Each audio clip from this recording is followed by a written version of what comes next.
Assalamualaikum warahmatullahi wabarakatuh. Perkenalkan, nama saya Fadila dari Fakultas Usuluddin Adab dan Dakwah, Prodi Bimbingan Konseling Islam kelas 2A. Baiklah, di sini saya akan menjelaskan materi tentang membangun negara berkeadaban. Pertama-tama dan yang paling utama yang perlu kita ketahui ialah pengertian dari negara. Negara merupakan salah satu bentuk organisasi yang ada dalam kehidupan masyarakat. Melalui kehidupan bernegara, dengan pemerintahan yang ada di dalamnya, masyarakat ingin mewujudkan tujuan-tujuan tertentu seperti terwujudnya ketentraman, ketertiban, dan kesejahteraan masyarakat. Tanpa melalui organisasi negara, kondisi masyarakat yang semacam itu sulit untuk diwujudkan, karena tidak ada pemerintahan yang mengatur kehidupan mereka bersama.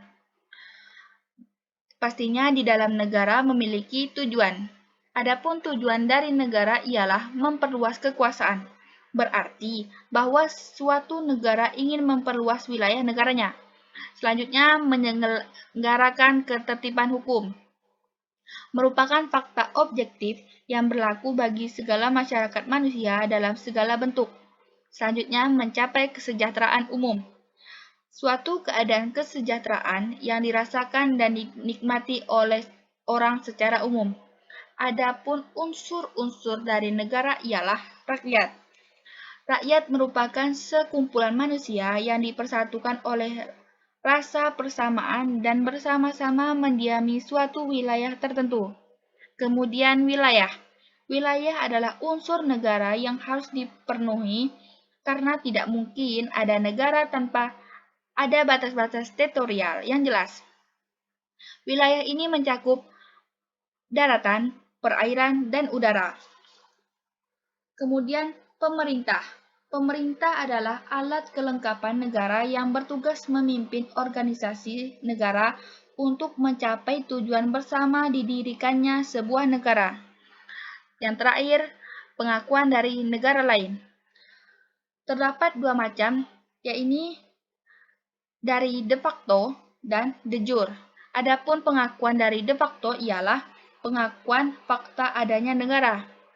Selanjutnya yaitu pengakuan dari de jure. Pengakuan dari de jure adalah pengakuan akan sahnya suatu negara atas dasar pertimbangan yuridis menurut hukum. Selanjutnya sifat-sifat negara. Sifat-sifat negara ialah terdapat sifat memaksa.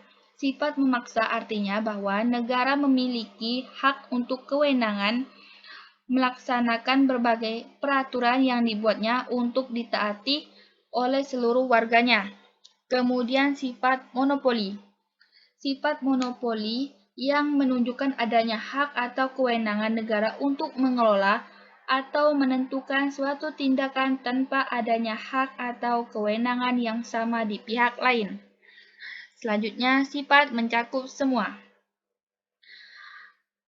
Sifat ini berkuasa negara berlaku bagi semua yang di wilayah negara yang bersangkutan tidak ada warga masyarakat yang mengecualikan dirinya dari pengaruh kekuasaan negara.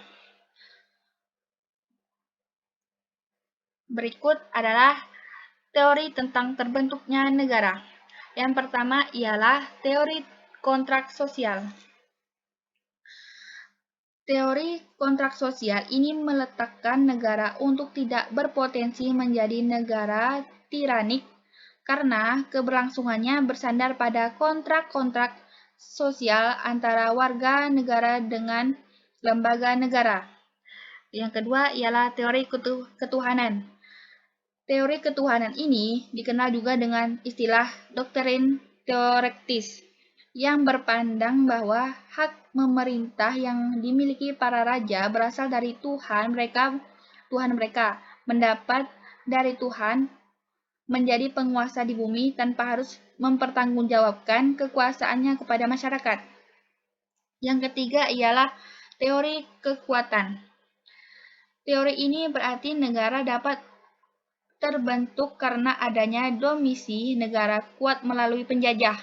Teori kekuatan ini menjadi pembenaran dari terbentuknya sebuah negara.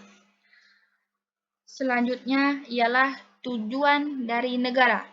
Tujuan dari negara Indonesia sesuai dengan alinea 5, alinea 4, pembukaan Undang-Undang 1945 adalah melindungi segenap bangsa Indonesia dengan seluruh tumpah darah Indonesia, memajukan kesejahteraan umum, mencerdaskan kehidupan bangsa, dan ikut melaksanakan ketertiban dunia yang berdasarkan kemerdekaan, perdamaian abadi, dan keadilan sosial.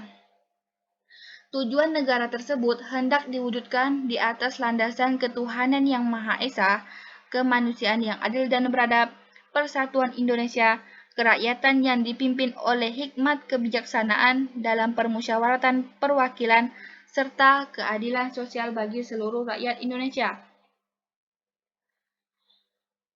Terdapat bentuk-bentuk negara. Adapun bentuk negara yakni negara kesatuan.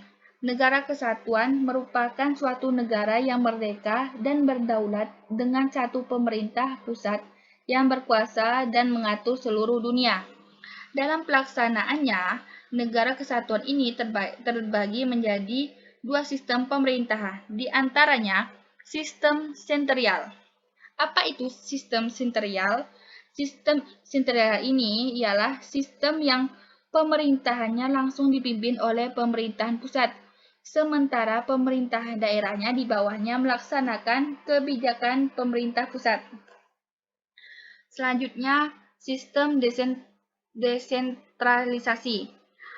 Sistem desentralisasi ialah sistem yang pemerintahannya setiap kepala daerah diberikan kesempatan dan kewenangan untuk mengurus urusan pemerintah di wilayahnya sendiri. Selanjutnya, negara serikat. Negara serikat merupakan negara gabungan yang terdiri dari beberapa negara bagian dari sebuah negara serikat. Di sisi pelaksanaan dan mekanisme pemilihannya, bentuk negara dapat digolongkan ke dalam 3 kelompok, yaitu monarki, oligarki, dan demokrasi. Apa itu monarki? Monarki merupakan bentuk negara yang memiliki pemerintahan dengan hanya dikawali oleh seseorang raja atau ratu. Kemudian oligarki. Oligarki merupakan bentuk negara yang memiliki sistem pemerintahan yang hanya dijalankan oleh beberapa orang yang berkuasa dari golongan atau kelompok. Selanjutnya, demokrasi. Demokrasi ialah bentuk pemerintahan yang bersandar pada kedaulatan rakyat atau mendasarkan kekuasaannya pada pemilihan dan kehendak rakyat melalui mekanisme pemilihan umum yang berlangsung secara umum, bebas, aman, dan adil. Adapun hubungan negara dan warga negara ialah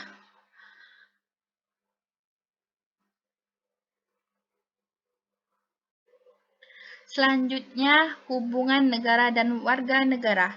Kedua aspek ini merupakan dua hal yang memang tak bisa dipisahkan. Semuanya memiliki timbal balik yang sangat erat. Negara berkewajiban untuk menjamin dan melindungi hak-hak warga negara dalam beragama sesuai dengan keyakinannya. Hak mendapatkan pendidikan, kebebasan berorganisasi, dan berekspresi, dan sebagainya. Sedangkan warga negara berkewajiban untuk melaksanakan segala kewajiban yang telah ditentukan oleh pemerintah. Yang terakhir ialah hubungan agama dan negara. Hubungan ini cukup banyak menimbulkan perdebatan yang terus berkelanjutan di kalangan para ahli. Dengan demikian, negara memiliki sebab akibat langsung dengan manusia. Karena manusia adalah pendiri negara itu sendiri, hal-hal yang berkaitan dengan negara adalah manifestasi dari kesepakatan manusia, sedangkan hubungan dengan Tuhan yang bertanggung jawab ajaran agama adalah wahyu dari Tuhan. Oleh karena itu, ada benang emas yang menghubungkan antara agama dan negara.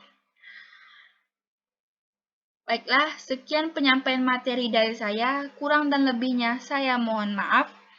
Akhirul kalam, wabillahi taufiq wa hidayah. Wassalamualaikum warahmatullahi wabarakatuh.